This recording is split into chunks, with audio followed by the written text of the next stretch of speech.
બાફેલા બટેટાને મસળીને તેમાં મસાલો ભેળવી દો. હવે આ પૂરણમાંથી થોડો ભાગ લઈને લોટના લુવામાં લઈને વણી લો અને અમૂલ ઘીમાં પકાવો. લો, તૈયાર છે તમારા આલુ પરાઠા. સાદો પરંતુ પરફેક્ટ બ્રેકફાસ્ટ. જોઈતી સામગ્રી: 3 મોટી ચમચી અમૂલ ઘી, અડધો કપ અમૂલ મસ્તી દહીં, 2 કપ ઘઉંનો લોટ, 2 થી 3 બાફેલા બટેટા, 1 નાની ચમચી ઝીણા સમારેલા લીલા મરચાં, અડધી નાની ચમચી કાશ્મીરી લાલ મરચાંનો પાવડર, અડધી ચમચી ગરમ મસાલા પાવડર, અડધી નાની ચમચી આમચૂર અથવા સૂકવેલી કેરીનો પાવડર, 2 નાની ચમચી બારીક સમારેલી કોથમીર, મીઠું સ્વાદ અનુસાર, લોટ બાંધવા માટે જરૂરી પાણી. સૌથી પહેલા તમે પરાઠાનો લોટ બાંધો. આ માટે એક મોટા બાઉલમાં ઘઉંનો લોટ લો, તેમાં થોડું મીઠું નાખો અને થોડું અમૂલ ઘી પણ નાખો. આથી લોટ મુલાયમ થશે. પછી તેમાં થોડું પાણી નાખીને સારી રીતે ભેળવી લો અને તેમાંથી સરસ મુલાયમ લોટ બાંધી લો. ખાતરી કરો કે તેમાં કોઈ ગાંઠી રહી ગઈ નથી.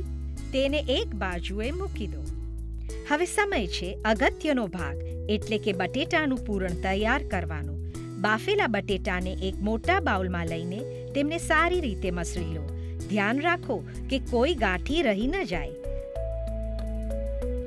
ત્યારબાદ તેમાં સમારેલા લીલા મરચાં, કાશ્મીરી લાલ મરચું પાવડર, ગરમ મસાલો, આમચૂર પાવડર, સમારેલી કોથમીર અને તથા મીઠું નાખી દો.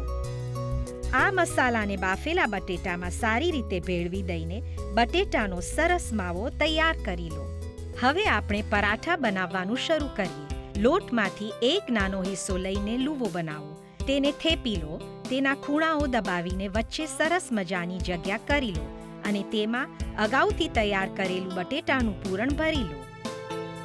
જો તમને ભરપૂર પૂરણ ભરેલા પરોઠા જોઈતા હોય તો થોડું વધુ પૂરણ ભરી દો.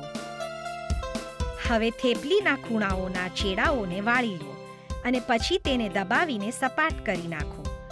આ પૂરણ ભરેલા લુવાને ઘઉંના લોટમાં હળવેથી રગદોળી લો, જેથી વણતી વખતે ફાટીને વેલણ સાથે ચોટે નહીં. હળવે હાથે વણીને ગોળ આકારમાં પરોઠું બનાવી દો, જે હવે પકાવવા માટે તૈયાર છે. ગરમ તવા ઉપર પરોઠું નાખો. એક બાજુએ ઓછું પાકી જાય એટલે ઉથલાવીને તેના ઉપર અમૂલ ઘી નાખો. પીગળતાની સાથે જ અમૂલ ઘી પોતાનો કમાલ શરૂ કરશે. ફરીથી પરોઠાને પલટી લો અને આ બીજી બાજુએ પણ થોડું ઘી લગાવો.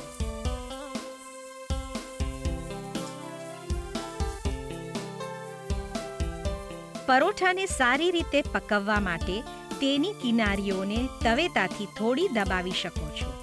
તમને પરોઠું જેટલું ક્રિસ્પી જોઈતું હોય તેટલું ક્રિસ્પી બની જાય એટલે તરત તેને પેન પરથી ઉતારી લો. આ ગરમા ગરમ અને ક્રિસ્પી આલુ પરોઠાને સરસ મજાના અમૂલ બટરથી સજાવો અને પરફેક્ટ જોડીદાર સ્વાદ અમૂલ મસ્તી દહીંની સાથે પીરસો.